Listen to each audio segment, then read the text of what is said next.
నిన్న రాత్రి 11:30 బాప్తిసాలు ఇస్తున్నాను. బాప్తిసాలు ఇస్తుంటే ఒక అతను తాగేసి వచ్చాడు. అతను వచ్చేటప్పుడే గత్తని కొట్టింది.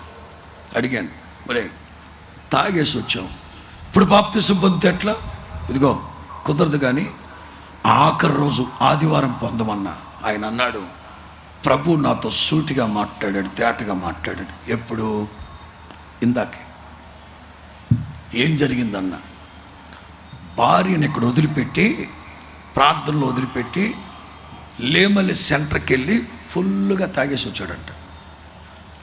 ఇక మోహన్ గారు వర్తమానం చెప్తూ తాగుబోతు గురించి చెప్తా ఉంటే తన గుండెల్లో గుచ్చుకుంటున్నాయి. సరే ఆదివారం పొందు. లేదు పాస్టర్ గారు, నేను ఇందాక ఇక్కడికి వచ్చే మునుపు అరగంట సేపు నోట్లో వేళ్ళు పెట్టి తాగిందంత కక్కేసి మంచి మనసుతో నేను ఇక్కడ వచ్చి నాకు బాప్తిసం, నేను ప్రభు కొరకు జీవిస్తాను. నిన్న రాత్రి సుఖంగా ఉన్నారా? కష్టార్జితం ఏమైపోతుంది? యెహోవా యందలి భయభక్తులు కలిగిన వాడు, ఆయన త్రోవల యందు నడుచువాడు ధన్యుడు. నీ చేతుల కష్టార్జితాన్ని నీవు అనుభవించాలి. అనుభవిస్తున్నారా? వేకునే లేచి వెళ్తున్నారు. పొద్దుగొంకిన తర్వాత భార్య పిల్లలు పడుకున్న తర్వాత వస్తున్నావు. సంపాదించింది ఏం చేసావు?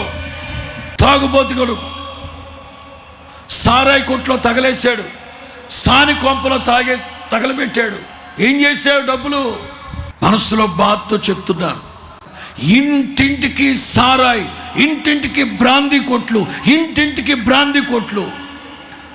బాధతో చెప్తున్నాను, ఎంతమంది ఆడకూతురు మెడలో పుస్తెలతాళ్ళు తెగిపోతున్నాయి, ఎంతమంది కుటుంబాల్లో దీపాలు ఆరిపోతున్నాయి, ఎంతమంది పిల్లలు అనాథలైపోతున్నారు, ఎంతమంది తాగుబోతులు భర్తలు రోడ్డు యాక్సిడెంట్లు జరిగితే తన మీద ఆధారపడిన కుటుంబాలు రోడ్డు పడుతున్నాయి.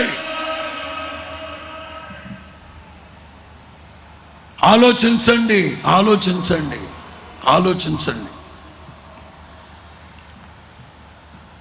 దేవుని మందిరాలు ఎక్కడుంటే అక్కడ ఎందుకు కొల్చాలి? ఎందుకు నాశనం చేయాలి? బ్రాందీ కొట్లు చేయండి, అట్లాగా తాగుబోతులు కొట్లు చేయండి. కుటుంబాల్లో దీపాలు ఆరిపోతున్నాయి, తాలిబొట్లు తెగిపోతున్నాయి, పిల్లలు అనాథలైపోతున్నారు. ఏది సుఖమంటే?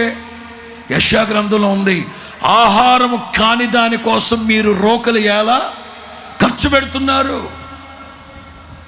సంతృప్తి కలుగు చేయని దానికోసం ఎందుకు మీరు డబ్బు ఖర్చు పెడుతున్నారు? మొదటి మాట చెప్తున్న, దేవుడు నీకు చేసే ఉపకారం ఏంటో తెలుసా? నీవు సంపాదించింది 100 రూపాయలే కావచ్చు, నీతిమంతునికి కలిగినది కొంచెమేనైనా బహుమంది భక్తిహీనులు కొన్న ధన సమృద్ధి కంటే చాలు, శ్రేష్టమైంది. బ్రతకండి అట్లాగే. తాగుబోతులై, తిరుగుబోతులై, పిల్లలు పట్టించుకోకుండా, భార్యను పట్టించుకోకుండా, కుటుంబాన్ని పట్టించుకోకుండా. నిన్న రాత్రి పాస్టర్ గారు చెప్పారు, మీరు లేవలేకపోతున్నారా? మీరు ఆ పాపాన్ని విడవలేకపోతున్నారా? ప్రభు పాదాలు పట్టుకో. జగటగల దొంగ ఊబిలో నుంచి నన్ను లేవనెత్తండి నాయనా. ఇది మొదలుకొని మీ కుటుంబాల్లో నిత్య సంతోషము కలుగునుగాక, నిత్య ఆదరణ ప్రభు మీకు కలుగు చేయునుగాక, నిత్యమైన కృపతో నా తండ్రి మీకు వాత్సల్యము చూపునుగాక. ఇక్కడి నుంచి వెళ్ళేటప్పుడిక మీ దుఃఖము సంతోషముగా మార్చబడునుగాక, మీ అంగలార్పు నాట్యముగా మార్చబడునుగాక. ఇక మీదట మీరు మీ కుటుంబాలు నిజమైన సంతోషాన్ని అనుభవించబోతున్నారు. ఇదే నా ప్రభు మీకు చేసే ఉపకారం.